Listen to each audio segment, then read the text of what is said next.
Welcome to Invoice Media. The journey of the development of the first Adam was actually consummated in the last Adam. Corruption was taken away. The life that he didn't take off was restored to him in Christ. But the question is, now that he has received the life of God, how is he supposed to live? He's no longer supposed to live like a creature of time. He is now supposed to live like a creature of eternity, because he was brought into time to govern time. He wasn't brought into time to be governed by time. He was brought into space to govern space. He wasn't brought into space to be governed by space. He was brought into matter to govern matter. He wasn't brought into matter to be governed by matter. He said, let them have dominion over the birds of the air, the fish of the sea, and everything that creepeth upon the face of the earth. He was brought here as the governor over the realm. He was brought here to superimpose another reality into this reality. How come, even now that he has been saved, he is not yet living at that realm? Because he still doesn't know. So he has to be taught how to function in the God realm, because this is the plan of God. If you study 2 Peter chapter 1 verse 3, Peter was sharing with us, and here's what Peter said. According as his divine power, he said he has given us all things that pertain unto life and godliness through the knowledge. You have to know to be able to enter this reality. Through the knowledge of him that called us to what? To glory and to virtue. I'm going to show you the realities of the God realm, so you know that these things being mentioned, they were not just casual words. Because when you check the God realm, you will find dominion there. When you check the God realm, you will find life there. When you check the God realm, you will find glory there. All of these things are realities of the God realm. So when he said he called him to glory and to virtue, it was a reality of a realm, a reality of a dispensation. He was expected to carry and personify that dispensation, even though he's walking in time. So he was called to glory and virtue. And the Bible said, for that to happen, he has to live above these elements. He has to function beyond this element, because verse 4 said, he has given us exceeding great and precious promises. He said, by those promises, that we might become partakers. We might commune, connect, interact, be transported into the divine order, having escaped the corruption that is in the world through lust. So while we are participating in the God realm, we are living above this realm. If we allow this realm to trap us, we will become creatures of this realm. We are supposed to function in this realm from another realm. We are supposed to live in this civilization from another civilization. So we are actually gatekeepers, connecting one dispensation to another. But you see the problem with us, we are not bringing the civilization that we really come from into this realm. If you read the whole Bible, you find people in packets in different generations who scratched that civilization and brought a little dimension here. For instance, we saw that Elijah decided that his own transport medium will be the medium of heaven. So while men were riding on horses, Elijah was bilocating from one place to another. Now, he had nothing against riding on horses, but when it becomes difficult to find a horse, he is not stranded. He was able to bring heaven to earth. So the wind carried him. And it was something he did consciously. Because when we study 1 Kings 18 verse 44 to 46, when he prayed and the clouds gathered, that was time for him to rush and get his own chariot. He said, go tell Ahab to rush now, otherwise he'll be beaten by rain. How about you? Elijah knew, I have another mechanism of transport. I can travel by horses, but if need be, there are other means of transportation that this world does not know about. because I am not of this world. You know, when he stood before the king, he said, before God whom I stand. So the guy knew where he was living from. And if he was truly living from there, then he could deploy the mechanisms of that realm. So it was not a bluff. And the king took off and went ahead. But suddenly the Bible said, and the hand of God. So you either ride by chariot or you ride by the hand of God. So the hand of God is an instrument of transport. How come all we have are aircrafts? How come all we brag about are vehicles? You see a believer, he's carrying his shoulders. I have a Maybach, I have a G-Wagon. How about the hand of God? How about the one that is not of this world? How about the one that is of heaven? And the hand of God was upon Elijah. The Bible said he outran. You know why we are competing with the world? We are using their utensils. When you enter the elements of Zion, there will be a difference. We will know who should lead who. See, there is no point of competing with the world. We have a superior dimension. He said, and the hand of the Lord was upon Elijah. He outran the chariots of Ahab, even unto the gates of Jezreel.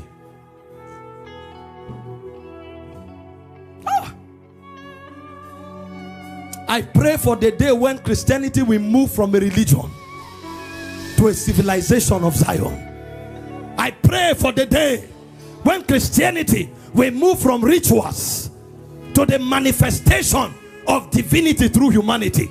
The era of the Phaneroo of God. Oh, it's the mystery of godliness. Great, the years of mysteries, where God will manifest in the flesh.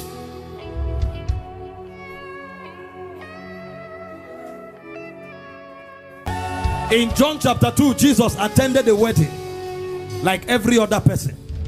And suddenly they said the wine was out.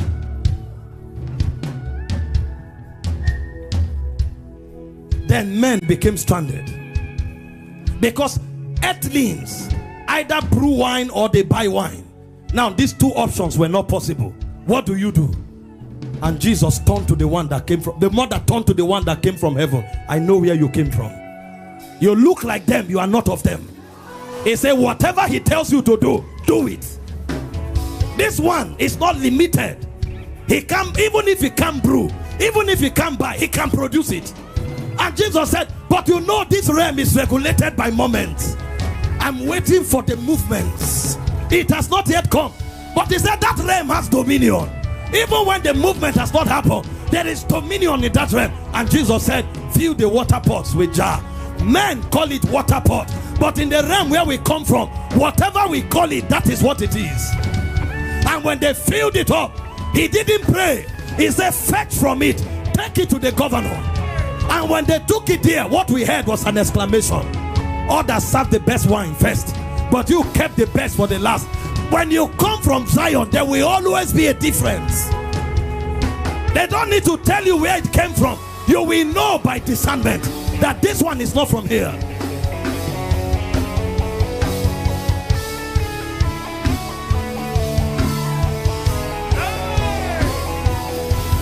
Don't allow time master you. Don't allow space master you. Don't allow matter master you. We came here to dominate all. Many years ago, Dr. David Ogbueni made a statement.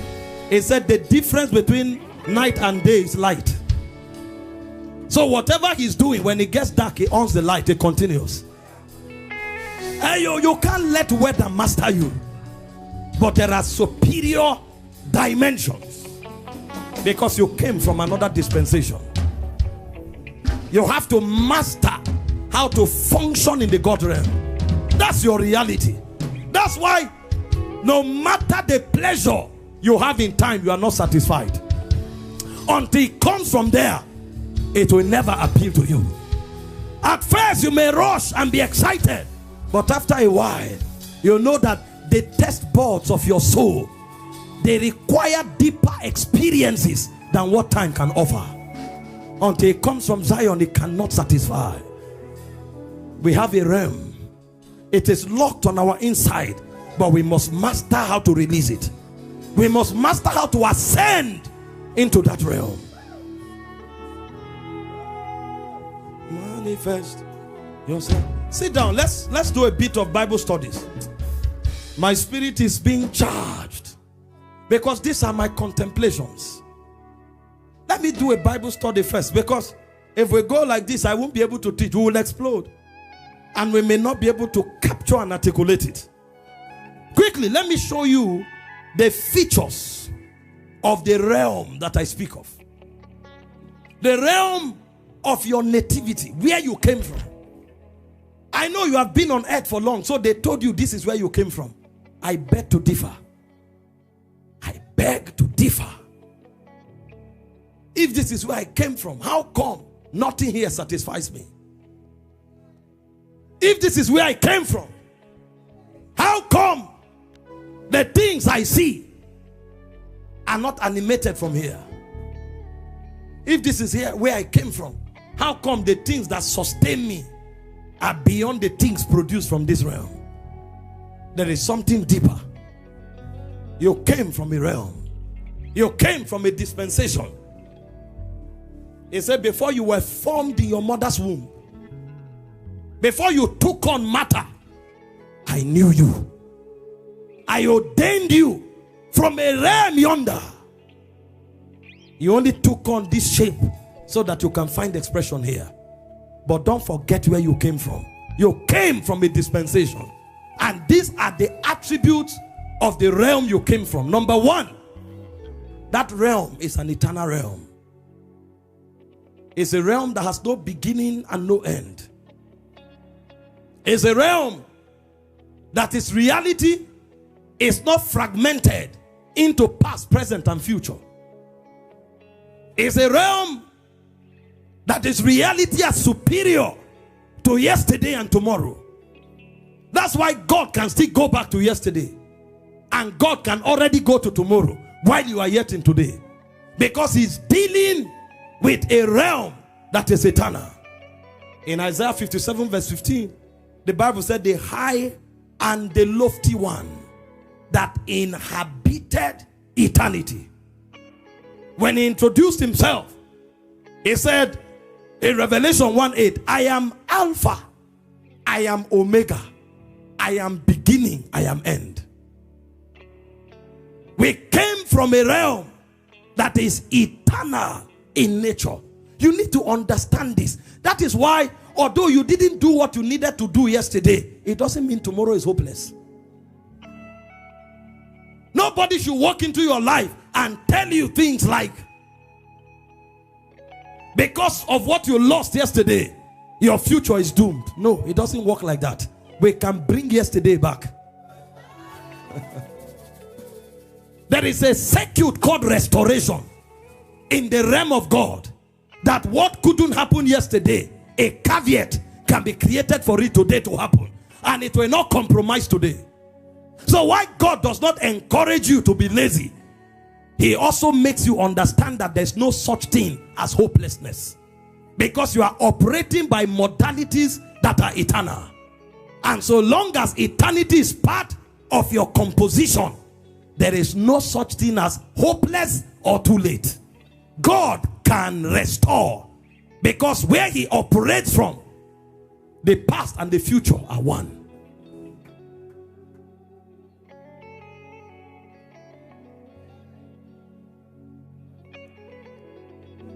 You are an eternal being. You came from an eternal dimension. Don't let time intimidate you. Do the best you can do now. I taught you that time is a currency. But in case you suffer a lapse, that should not be the reason why you give up.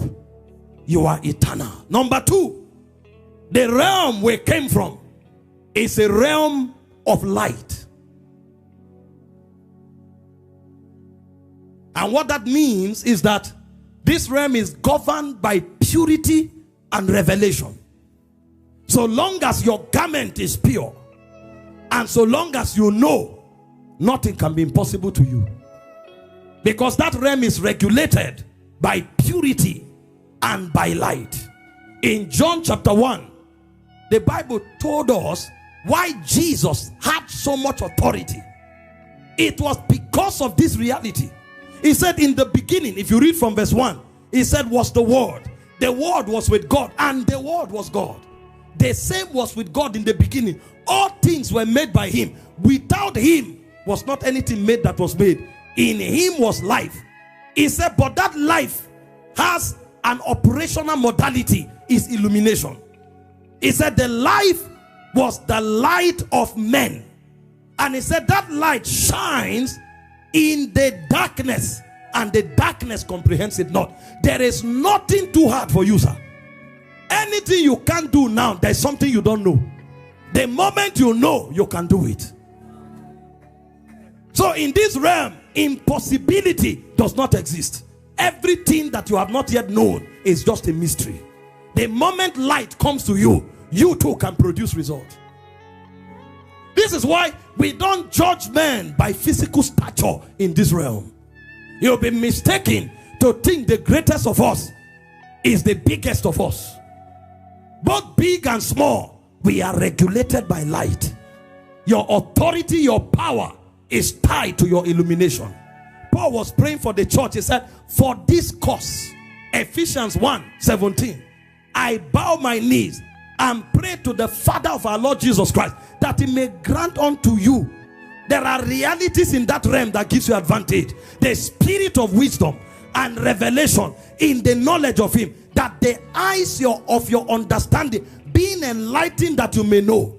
The moment you know, the hope of your calling is activated. The exceeding riches of the inheritance of the saints is activated. The exceeding greatness of his power is activated. And not just any power, the same power that defied death. Impossibility is a mirage. The realm we came from, there's no such thing as impossibility. The question is, what do you know? That realm is regulated by light, and that's why many things in this realm is controlled by light. You know the problem with believers? They know not, neither will they understand. He said they walk on in darkness. I have said ye are gods. So the difference between a god and a fallen prince is the revelation he has. When a god lacks revelation, he's fallen. And when a fallen prince gains revelation, he's exalted. What do you know? Number 3, this realm is a realm of love. There's no wickedness. There's no selfishness. There's no competition. Please become everything you can be. It doesn't limit me. All of us are kings. All of us are priests. All of us are light. Yet, there's no limitation for anybody.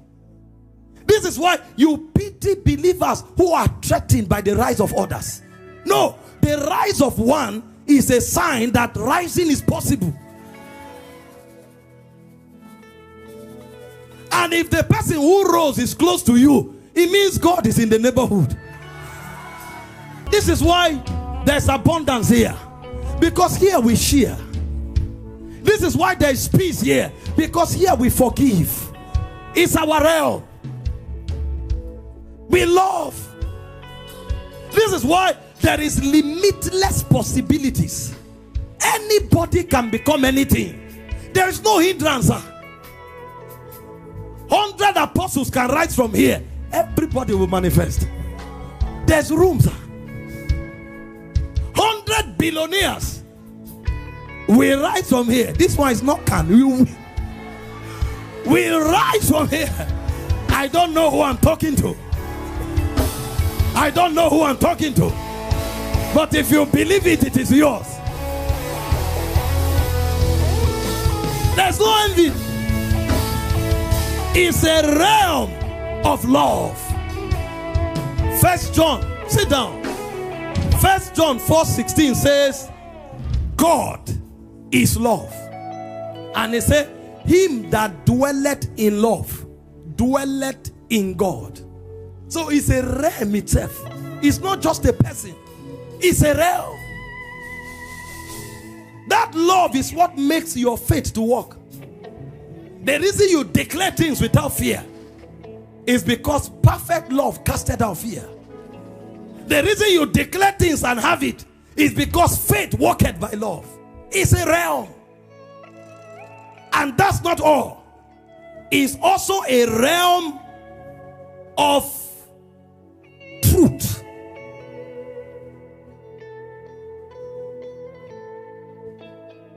There's no gimmick here, sir. If he says the blind see, the blind see. It's not trying to create impression. If he said the weak is strong, the weak is strong. It's not a manipulation. In fact, this truth does not just define us, it purifies us. He said, thou shalt sanctify them with thy word. John 17:17. He said, for thy word is truth.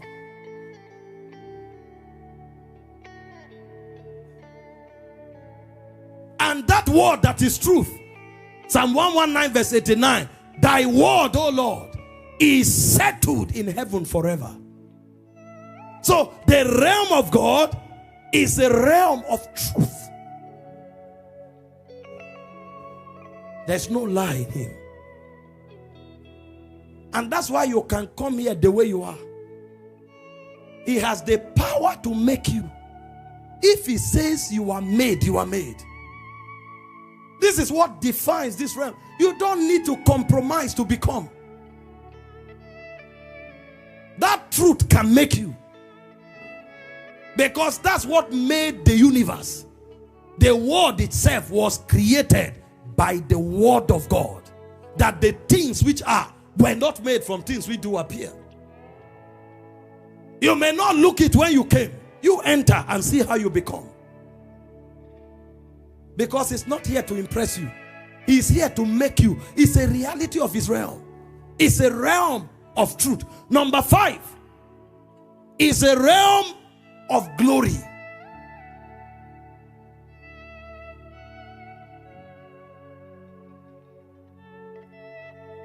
In John 17 verse 5, Jesus drew our attention to the ancient reality of that realm. He said, O Father, glorify thou me with thy own self and with the glory which I had with you before the foundations of the world.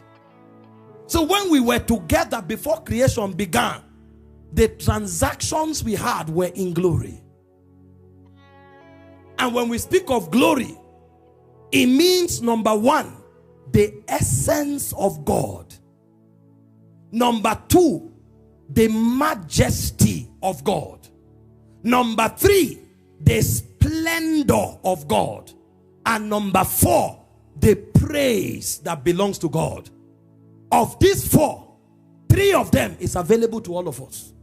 It's only praise that we give to him exclusively, because he bears the prerogative of being source. So everything that happens, we ascribe to him. But outside of praise, essence, majesty, and splendor are all shared. That's why you are seated with Christ in heavenly places. It's a realm of majesty.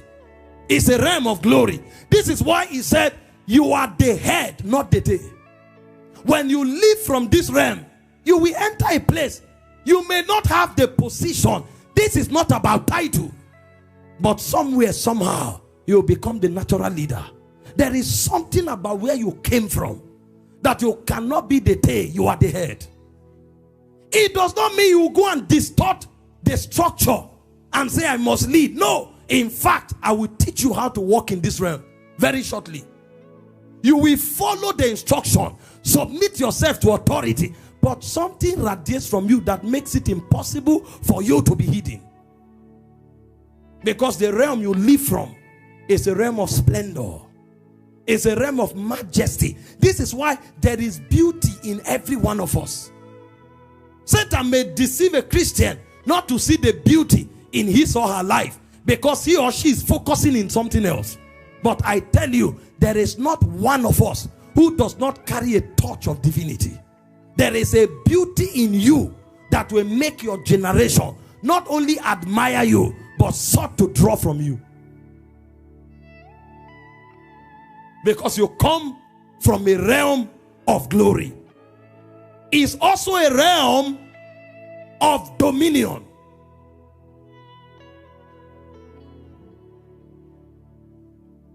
Psalm 145 verse 13. It said, thy kingdom is an everlasting kingdom, and thy dominion endureth throughout all generations. It's a realm of government. So when you come into that realm, there are laws, there are structures, there are ordinances. This is why those of us who are believers, we don't live carelessly. We don't live based on our feelings. There are ordinances that regulate us. You can't be from his realm and then you wake up and say, you are a man. You say, I feel like being a woman. That feeling don't exist in that realm. It's a realm of ordinances.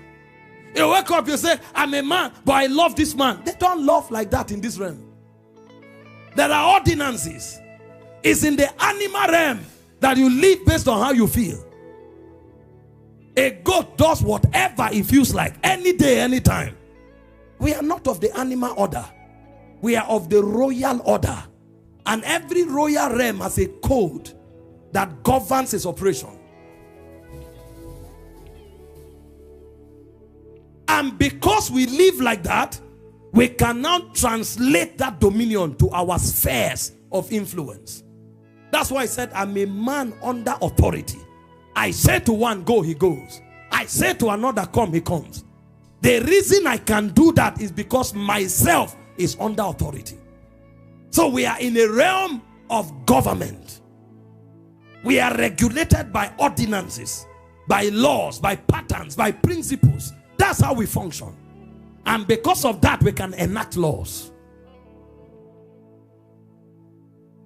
It's a realm, number 7, of creation. It's a creative realm. That realm, you are not limited by what is present. When something is needed and is not present, it can be brought to bear. Because it's a realm of creation. Everything you see today came from that realm. In Hebrews 11:3, it said, through faith we understand that the worlds were created by the word of God. And it said the things which are were not made out of the things which do appear. So that realm is a realm that cannot be limited because the force of creation dwells there. This is where you live. This is where you came from. That's why God is shocked when a believer says it's impossible. When a believer says I can't. No, you can. You were only taught to think you can't. You can. You go read your Bible. Even things that obviously did not have solutions, the patriarchs will tell you, give us time. A king dreamt, showed up and said, interpret the dream. They said, what is the dream? He said, tell me the dream first. No, the interpreter is not the one who dreamt. The interpreter is the one who explains the meaning of the dream. So you tell the interpreter so that he explains. The king said, no way. I know you people. Anything that enters your head, you will say it. If you can interpret it, tell me the dream. And the men who were called wise men, you know what their answers were? What you are asking for is a hard matter, for it is only among the gods. But there is somebody who came from where the gods dwell. What you said is true, but the realm of the gods is also the realm of sons. Give us time. There is a God that reveals secret. And the Bible said when Daniel departed, it said then was the secret, Daniel 2:18 and 19, revealed to Daniel in a night vision. Now you imagine what the king's face will look like when Daniel showed up and said, yes, this is your dream. It will be like, are you okay? Then he started explaining. So you slept, you saw the...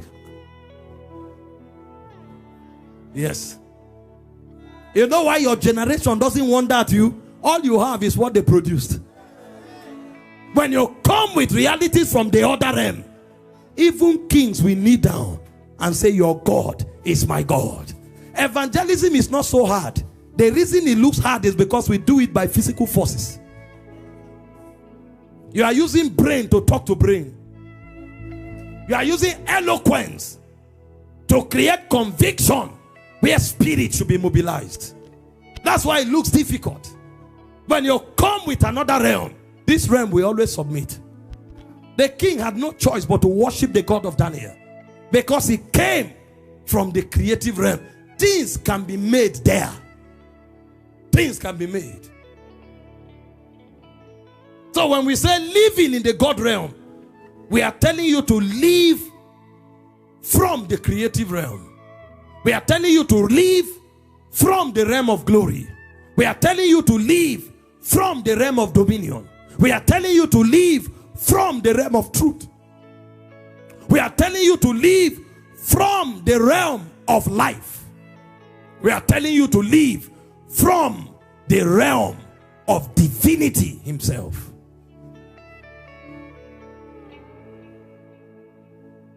This is how to live in this world.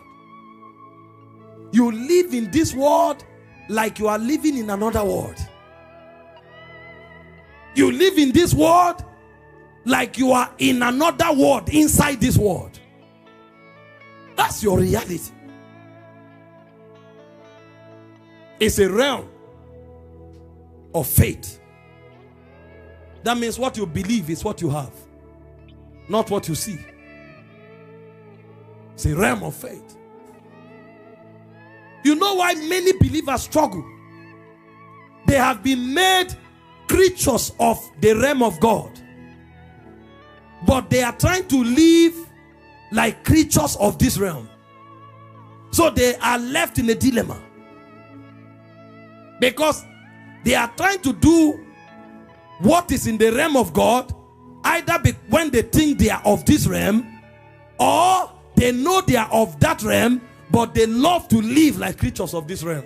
So there is a confusion in their manifestation. Every one of you listening to me, you can live glory in this life.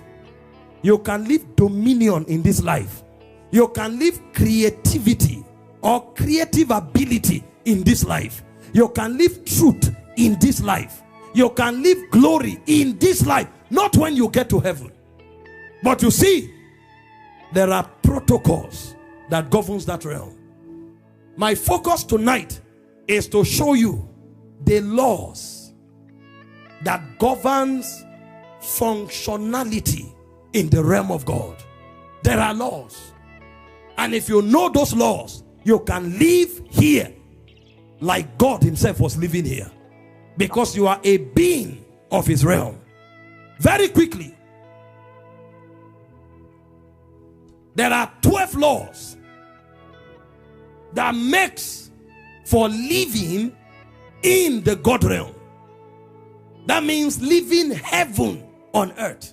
There are 12 laws, and I give them to you quickly. Maybe I take them one after the other in case I don't finish. Anywhere we stop, the Holy Ghost will teach you the rest, because he taught me to. Glory to God. Number 1 is the law of ordinance, or what you call the law of the ways of God. If you want to live in the realm of God, you must adopt the ways of God. If you don't function and live based on the ordinances of God, you will not manifest the realities of the realm of God. This is the problem of many believers. They don't function by the ways of the Spirit. They don't function by the ordinances of the Spirit. Yet they want to command the results of the Spirit.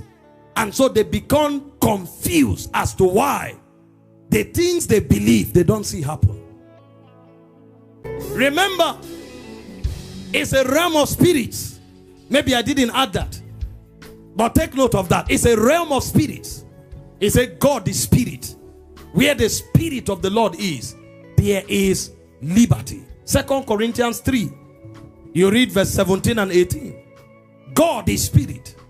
Where the Spirit, so it's a realm of spirit, and because it's a realm of spirit, you must understand the ways of spirits in order to function in that realm. If you want to function by your mind, you can't live in the realm of glory. You can't live in the realm of faith. You can't live in the realm of dominion. You can't live in the realm of truth. You can't live in the realm of spirit. So the first law for living in the realm of God is the law of ordinances. You need to understand how the Spirit of God thinks and how he designed his realm. The Bible speaking concerning Moses, who understood that realm, in Psalm 103 verse 7, he said he made known his ways unto Moses. He said, but his acts unto the children of Israel. They saw the miracles, they experienced it, they saw the signs, they saw the wonders, but they didn't know the realm. Because the ways of God speaks of his ordinances, his laws, his principles, and his patterns. So anybody who will live in God's realm must live by his ordinances, his principles, his laws, and his patterns. If you don't know his ways, you can't live from his realm. This law is what the scholars call the law of spiritual paradox, or the law of counter-intuition. You enter a realm where everything happening is contrary to your thinking, because the Bible said, my ways are not your ways. Isaiah 55 verse 8. Neither my thoughts your thoughts. As the heavens are higher than the earth, so are my ways higher than your ways, and my thoughts higher than your thoughts. So if you will walk in that realm higher than this realm, then your mind must be upgraded to think how it thinks. But what you will discover is that in this law, everything we walk contrary to your natural thinking is a counter-intuitive order. It's a law of spiritual paradox. Let me give you some of the operational modalities that works here. Number one, in this order, you give to receive. Many can never understand it. That's why when you talk supernatural abundance, they are telling you, "Oga, go look for work." We are not against hard work. Paul said, if any man does not work, let him not eat. We endorse it because it is biblical. Because you are dealing with men of men before you deal with men of God. You don't meet people at that realm. You only carry them to that realm. So Paul was dealing with a whole church. He told them, any man who does not work should not eat. So we believe in hard work. We believe in smart, inspired kind of work. No laziness is tolerated in this kingdom. The Bible said, him that stole shall steal no more. Ephesians 4:28. It said, let him rather walk with his hand, that he may have to give. So God encourages working. But you see, there is a realm of provision that is beyond your hard work. When you want to operate where there is supernatural provision, the modalities change. You know, some of us who are science students, we know. You know, the law that governs particles is different from the laws that govern subatomic particles. There is a level where you are dealing with matter, physical things that are heavy, and they are obeying classical physics, the laws of classical physics. Then you switch to start dealing with those same things at their subatomic levels, where you are dealing with the neutrons, you are dealing with the electrons. You will now be shocked that this same thing in another realm obey different laws. And you are wondering, what is going on? Realms differ, even for natural things. So all of us, we work hard. But make no mistakes, our provisions don't all come from hard work. Paul said, my God shall supply all your needs according to his riches in glory. So there is a supply that comes from glory. Philippians 4:19. There is a supply that comes from sowing and reaping. But there is a supply that comes from what? From glory. That one is regulated by spiritual ordinance. It said concerning giving and receiving. Philippians 4:15. No church communicated with me but you only. So because they were givers, he said beyond sowing and reaping, God will supply for them from glory. That's a superior operation. Now you ask yourself, when Jesus wanted to feed 5,000 men, which sowing and reaping can happen there? Does that mean Jesus is against sowing and reaping? No. He taught the laws. He brought it to the human race. But he was in a situation where they needed to feed 5,000 men, not counting women and children. They had only 5 loaves and 2 fish. If you bring sowing and reaping there, everybody will die. You needed to go to a superior level. And Jesus asked them, what do they have? If they don't give, they can't receive. Let's operate by another law. Guess what? It wasn't a scholar that brought it. It wasn't a mighty man that brought it. It doesn't matter who applies it.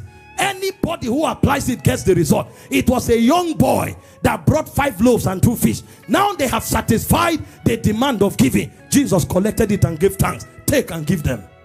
And bread began to multiply. So in the realm of God, you receive when you give. Is that not a paradox? How can I want to receive and I'm giving? He said there is he that withholdeth more than is needful, yet tendeth into penury. He said, but the liberal soul shall be made fat. Him that watereth shall by himself be watered unto. You know why many don't operate in the realm of God? They violate these ordinances. They want to keep what they have. And the more they keep, the more they are not satisfied. But there's a level you get to where you begin to learn how to give. And the more you give, the more the little you have begins to multiply supernaturally. And this is not just money. Anything you want to multiply, give it, it will multiply. It's an ordinance in the realm of God. This is the law of counterintuition. This is why the men of the mind can't understand it. They keep attacking the church, that they are swindling people. But are these people complaining? You go check their testimonies. It's not something you can reason with the mind. The natural man cannot receive the things of the Spirit of God. It's a law that is not for the mind, it's for the spirit. Number 2, under this law, you die to live. Many can't understand. You come to a realm where the measure of life that flows out of you is directly proportional to the death that you embrace. So anything you don't die to, you can't possess. Any level of death you don't suffer, you can't see life. And then you are wondering, what is the meaning of this? This is how they live in the God realm. In the God realm, you don't live to live. You die to live. See the way the Bible puts it. John 12:24. Except the corn of wheat falls to the ground and die, he said he abides alone. You see why selfish men cannot have ranking in this realm? Because they don't know the ordinance. You find a spiritual man, he looks like he's foolish, self-denier. He considers himself always as last, yet he's always the first to be preferred. And you are wondering, you who gave up everything, how come you are the one who possesses more? You who don't pursue honor, how come you are the most honored? You who don't pursue reputation, how come you are the most respected? Because in this realm, you die to live. Anybody who cannot die can never find life. Jesus himself was teaching in Matthew 10:39. He said, he that loseth his life for my sake shall find it. So in the realm of God, you die to live. Any aspect of your life where you still hold on to selfishness, you will never prosper in that aspect. The realm will resist you. Anything you fight for, you will never gain. Only the things you lose, you gain in this kingdom. Ask those that God has given influence. They died to influence many years ago. Ask those that God gave speed. They died to pursuit of things many years ago. Ask those God gave authority. They were servants. They never desired it. But at the end of the day, the more they turned from it, the more God supplied it to them. is an ordinance that governs this realm. This is how men function in the God realm. There is a law. It's called the law of counterintuition. Your mind can't understand it, but that's the reality. Number 3, you serve to lead. I'm teaching you how to be mighty in God's realm. You find some people, they come to a place, all they are interested in is position. They want to intimidate you with their looks, their posture, their comportment. You will be shocked. I read to you here last week how God refused Eliab. Some people think they are supposed to be the head. And so when they come to a place, they never do anything. They want you to put them where they give instructions and commands. Oh, how skilled they are with giving instruction.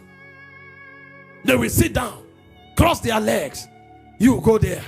You come here. You do this. You do that. You will disappear. Go check everybody who went up as a leader. They first of all went down as servants. This is a law that governs this realm. Those who run from service never become leaders. Not in this kingdom. The realm will fight you. So if you want to live in the God realm, you must serve to lead. Matthew 23 verse 11. It says, he that will be the greatest among you shall first of all be your servant. If you are not a servant, you can never be a leader. In Luke 22, you read from verse 25 to 27, Jesus said, the Gentiles, they lord it over those who follow them. He said, but in this kingdom it shall not be so. If you are going to lead, you will have to first of all die, serve, because the leader is first of all the servant. This is the mystery that governs this realm. It's a law of ordinance. This is how God thinks. This is how spirits operate. So if you want to have, better learn to give. If you want to rise into leadership, better learn to serve. If you want to live, better learn to die. Self-denial. If you don't have it, your life will be empty, dry, and frustration will eat you up. It's a law. Number 4, exhortation is a function of humility. You go down to go up. When I share things like this, I remember some of our friends 10 years ago, 15 years ago. They were so interested in where they sat in church. When there is a conference, people will run, come and keep their Bible in front. So that even if they come late, you don't remove them.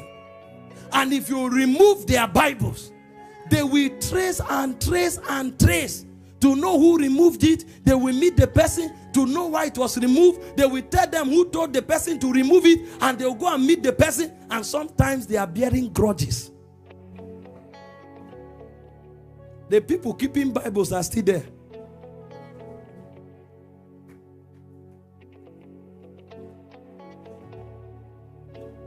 The ones who forgot about it, God gave them thrones. You need to know how to walk in the God realm, how to operate dominion, how to function in glory, how to function in life, how to operate in spirit. I keep telling you here, being spiritual is not closing your eyes and frowning. You can be most carnal in that posture. You see some people, they close their eyes as if they are operating in the spirit realm. It's a lie. You won't find the tokens of the spirit, because it's not by frowning. There are laws that makes that realm open to you. You go up by going down. Alright, thanks for watching. I hope you have been mightily blessed by that powerful teaching. Please do well to share this video with your friends and your loved ones.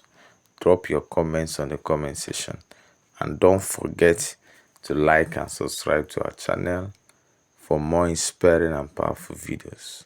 God bless you. See you in the next video.